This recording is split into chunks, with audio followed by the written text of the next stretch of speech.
श्री शिवाय दोस्तों। आषाढ़ नवरात्रि जो गुप्त नवरात्रि होती है दोस्तों, इसके बारे में मैं आपको विशेष रूप से बताने वाला हूं।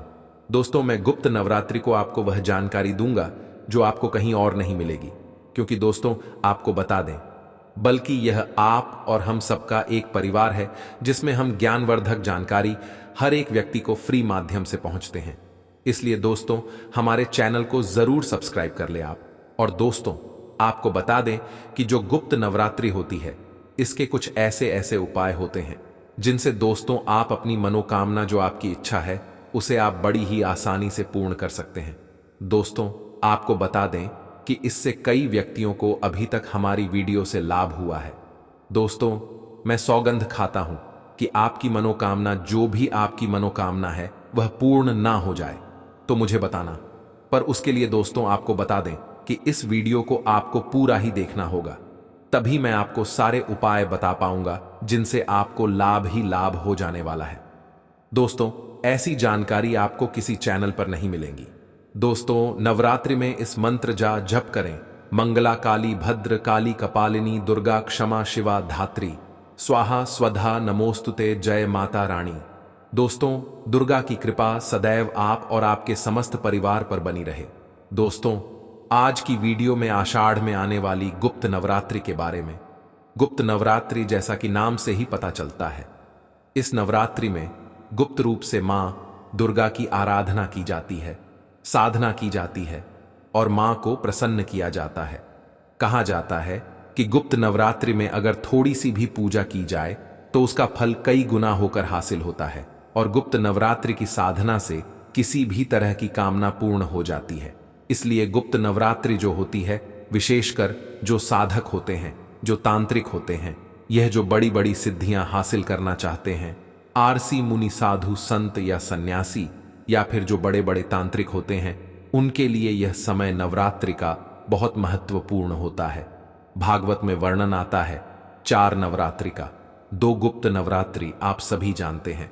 प्रकट नवरात्रि जिसमें से एक आती है अश्विन मास में, शादी नवरात्रि, और दूसरी होती है आषाढ़ मास में।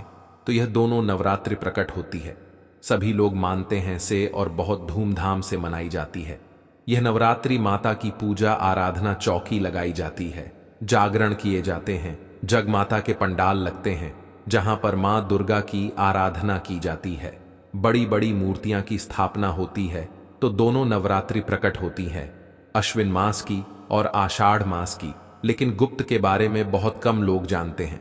अब वर्ष भर में 2 नवरात्रि गुप्त होती है, जैसे कि हम प्रत नवरात्रि में जो पूजा आराधना करते हैं, सबको पता होता है कि नवरात्रि है। गुप्त नवरात्रि में जो पूजा की जाती है, जैसे कि नाम से आप समझ सकते हैं, गुप्त रखी जाती है। आप जो भी पूजा करते हैं, जिस भी मनोकामना से करते हैं और जो भी आराधना आप कर रहे हैं, मतलब जिस भी मंत्र का आप जाप करते हैं, वह आप किसी को बताते नहीं हैं। गुप्त रूप से मां दुर्गा से प्रार्थना करके आप अपने मंत्र का प्रारंभ करते हैं, अपनी मनोकामना माता से कहते हैं, दूसरों को नहीं बताते हैं।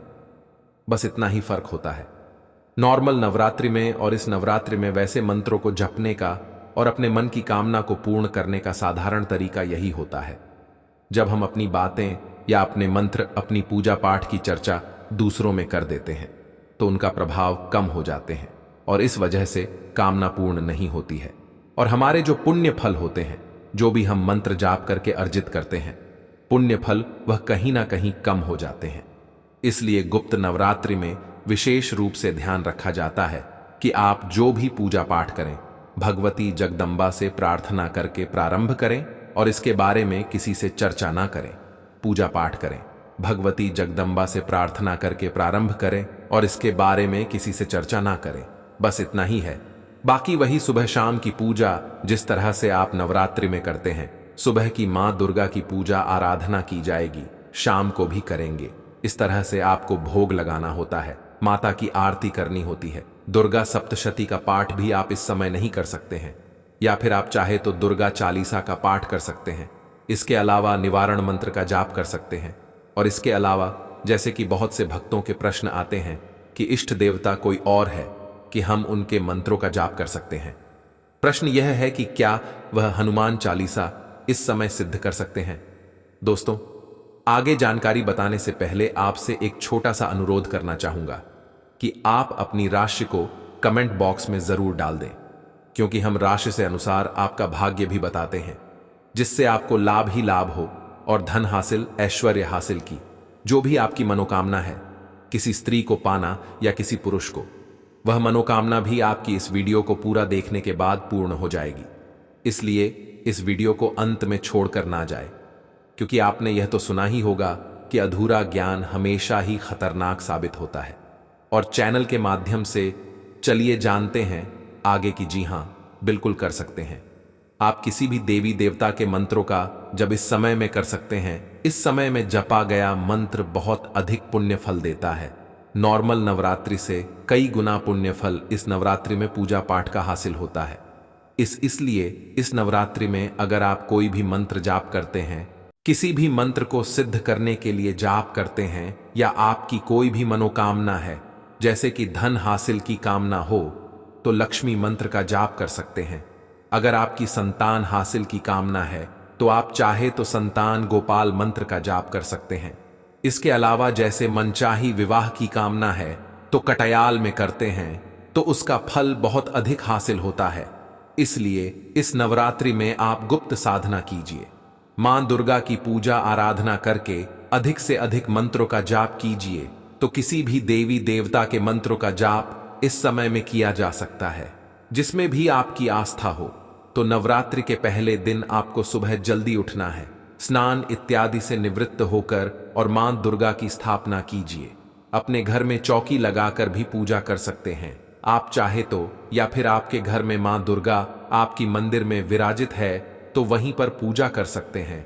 तो चौकी लगाना या ना लगाना, यह पूरी प्रकाश से आपकी अपनी इच्छा पर निर्भर करता है। इसके अलावा आप चाहे तो स्थापना कर सकते हैं। अगर आप कलश की स्थापना नहीं करना चाहते, जैसे कि कई लोगों की समस्या यह है कि उनके घर का जो मंदिर होता है उसमें कई लोगों का आना जाना भी होता है, तो वह नहीं रख पाते हैं गुप्त अपनी बातों को, इसलिए कलश की स्थापना नहीं करना चाहते हैं, तो बिल्कुल बिना कलश की स्थापना की अभी आप पूजा आराधना कर सकते हैं। तो नवरात्रि के पहले दिन आप जब सुबह मां की पूजा आराधना करेंगे, इस समय संकल्प ले लेंगे कि आप किस मनोकामना से कौन से मंत्र का जाप करना चाहते हैं, या फिर निष्काम भाव से आप किसी मंत्र जाप करना चाहते हैं, सिद्ध करने के लिए जाप करना चाहते हैं, या कोई विशेष कामना है जिसके लिए आप मंत्र जाप करना चाहते हैं। तो अपनी मनोकामना माता के सामने बोलते हुए आपको संकल्प लेना है कि इस मंत्र का इतनी संख्या में आप जप करेंगे। पूरी नवरात्रि में निर्वेद में रूप से माता आपके मंत्रों को सिद्ध करने में, जप करने में मदद करें। इस तरह से प्रार्थना करके आप मंत्र जाप का प्रारंभ कर लेंगे। तो माता की विधि विधान से पूजा करेंगे, जिस तरह से आप प्रकट नवरात्रि में करते हैं। धूप, दीप, अक्षत, पुष्प, विद्यार्थी सभी चीज मां उनको अर्पित करेंगे। लाल पुष्पित करेंगे, लाल वस्त्र अर्पित करेंगे। मां दुर्गा का विग्रह तो आप उनका अभिषेक करेंगे। मतलब जिस भी तरह से पूजा की जाती है नवरात्रि में, आशीर्वाद की नवरात्रि में, इस तरह से आप पूजा इसमें भी करेंगे। बाकी के जो नियम है, जैसे कि अखंड दीपक या फिर आप जवारी बोलना चाहते हैं, तो यह सब चीजें इसमें करना आवश्यक नहीं है। हां, दीपक आप जला सकते हैं अखंड, लेकिन जलाए बिना, बिल्कुल जलाए भी आवश्यक नहीं है। आपसे जितना हो सके गुप्त रूप से इसमें साधना कीजिए। जैसे कि अगर आप जलाए भी होते हैं या फिर और भी कार्य करते हैं तो फिर सबको ही पता चल जाता है, फिर कहां गुप्त रह जाती है नवरात्रि। फिर आपको ध्यान में रखना है कि आप शांतिपूर्वक तरीके से सिर्फ माता के सामने एक प्रार्थना करके अपनी पूजा प्रारंभ कर दीजिए। अधिक से अधिक समय में मंत्र जाप किए जाते हैं। देखिए, यह समय ही साधना का होता है। गुप्त नवरात्रि सिर्फ साधना के लिए महत्वपूर्ण होती है। सिद्ध के लिए यह समय अत्यंत श्रेष्ठ होता है। इसलिए जो तांत्रिक होते हैं या अघोरी होते हैं, वह गुप्त रूप से बड़ी कठिन तपस्या करके मंत्रों की सिद्धि करते हैं, टोटके के सिद्ध करते हैं, यंत्र सिद्ध किए जाते हैं। तो यह समय अत्यंत श्रेष्ठ है। गुप्त साधना के लिए कोई भी काम ना हुआ, आपकी बहुत से अधूरी है, तो यह जो नवरात्रि के 9 दिन है, गुप्त नवरात्रि के 9 दिन है, आपके लिए समझ लीजिए वरदान है। तो पूजा आराधना जरूर कीजिए। कोई भी आपकी कामना को उसी के निमित्त या निष्काम भाव से मां दुर्गा की आराधना कीजिए। आदर्श महाविद्याओं की भी आराधना की जाती है। इस समय में तो जो विशेष रूप से किसी गुरु की सानिध्य में ही 10 महाविद्याओं की साधना की जाती है। बाकी जो साध रंजन है, जो आम गृहस्थ जान होते हैं, वह मां दुर्गा के वही 9 रूप। प्रथम शैलपुत्रिका, द्वितीय ब्रह्मचारी, चंद्र घंटे की कुश्ती, चतुर्थ काम, पंचम स्कंध माती सिस्टम का अध्याय। तिमान दुर्गा के इन्हीं की आराधना को गुप्त नवरात्रि में भी करनी चाहिए। हम जैसे बहुत से भक्तों के प्रश्न आते हैं कि क्या इस नवरात्रि में व्रत करना आवश्यक है। देखिए, आप चाहे तो व्रत कर सकते हैं, व्रत करना आवश्यक नहीं है। आप सिर्फ पूजा कर लीजिए, इतने से भी आपको लाभ हो जाएगा। लेकिन अगर आप व्रत नहीं करते हैं तो आपको ध्यान ही रखना है कि इतने से भी आपको लाभ हो जाए।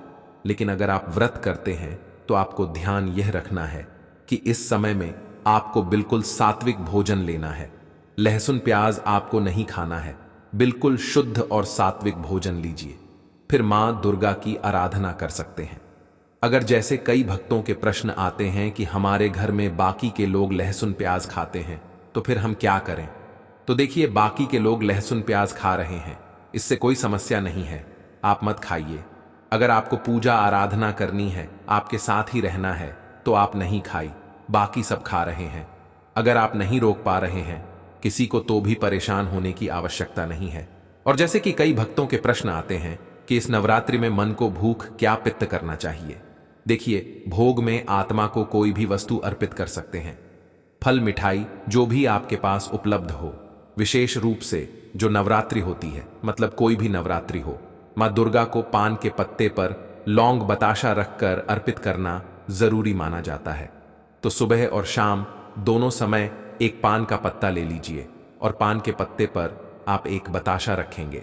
उस बताशा के ऊपर 2 लौंग आपको रखना है और यह माता को भोग स्वरूप करना है। दोस्तों, हमारा चैनल कभी आपको गलत जानकारी नहीं देगा। सुबह इस उपाय को आप जरूर करना दोस्तों, क्योंकि आपको बता दे कि यही वह उपाय है जिसे आपकी हर एक मनोकामना, जब आप इस उपाय को करेंगे तब आपको मां से अपनी मनोकामना कहें, इसे मां तक पहुंचा नहीं है।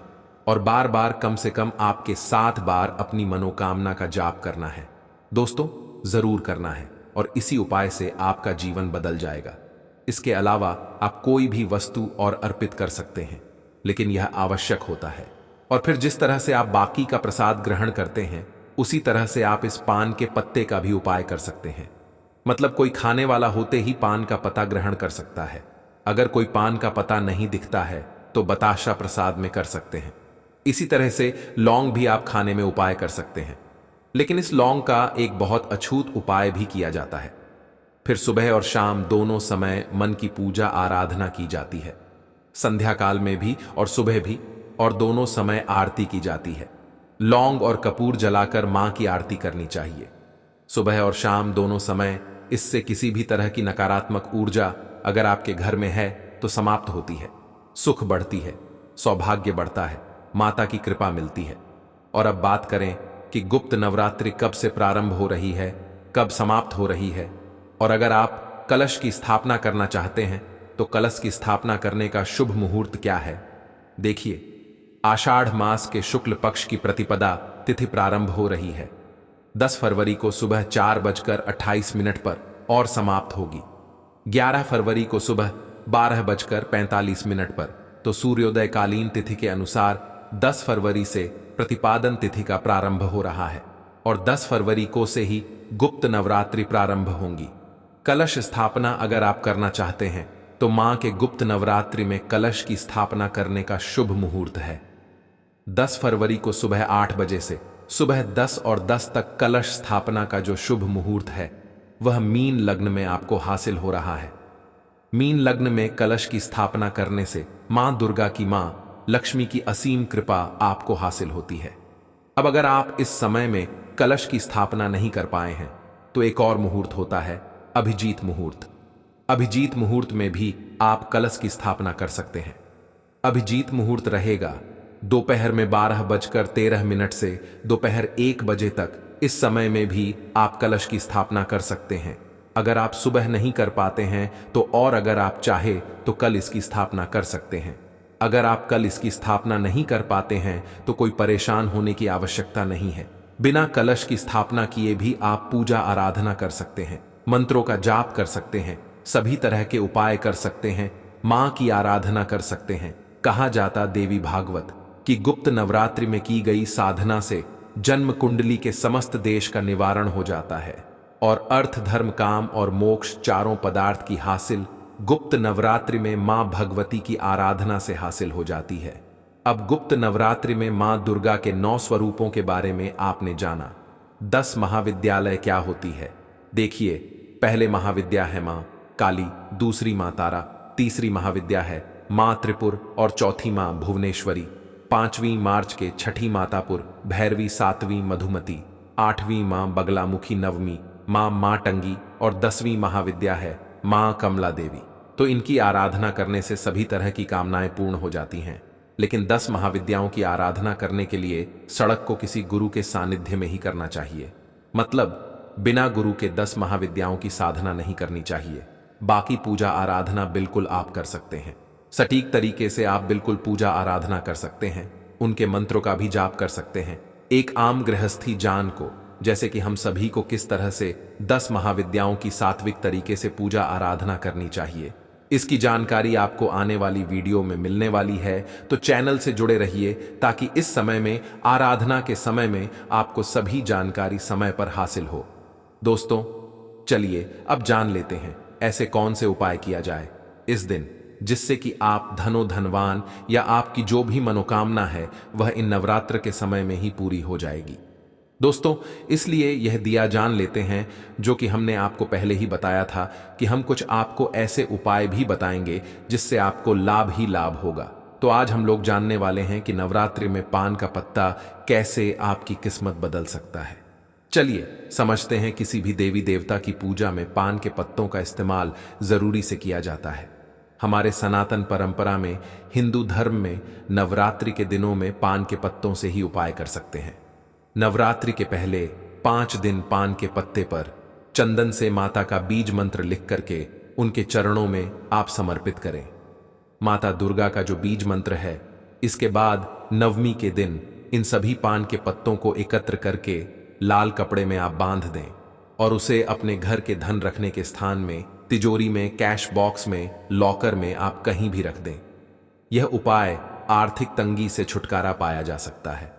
बहुत चमत्कारी रूप से इसका परिणाम लोगों को, जिसको भी मैंने बताया, देखने में मिला है और आपकी सभी आर्थिक समस्याएं कुछ ही दिनों के अंदर दूर हो जाती हैं। देवी दुर्गा की प्रसन्नता हासिल करके, उनकी कृपा से अपने किसी भी काम को पूरा करने का उपाय गुप्त नवरात्रि के 9 दिनों तक प्रतिदिन पूजा के दौरान पान के पत्ते पर गुलाब की पंखुड़ियां रखकर माता दुर्गा को आप समर्पित करें। ऐसा करने से आपको धन संबंधी समस्याओं से मुक्ति मिल जाती है। नवरात्रि 9 दिनों के बाद पूजा में उपाय किए गए पान के पत्तों को बहते हुए जल में आपको प्रवाहित कर देना है। ऐसा करने से माता दुर्गा अपने भक्तों पर आशीर्वाद सदैव बनाए रखती है। बिजनेस व्यापार में बड़ी सफलता हासिल करने के लिए क्या करना चाहिए, कौन सा उपाय करें, बहुत ध्यान से सुनिए। यदि लाख प्रयास के बाद भी आपके व्यापार में मनचाही सफलता नहीं मिल पा रही है, तो इसके लिए आप नवरात्रि में जो उपाय मैं बताओ वह आप कर सकते हैं। नवरात्रि के 9 दिनों तक लगातार पान के पत्ते पर दोनों तरफ सरसों का तेल लगाकर के माता के चरणों में आप इसे समर्पित करें। इसके बाद इसे अपने सिरहाने रख करके सो जाए।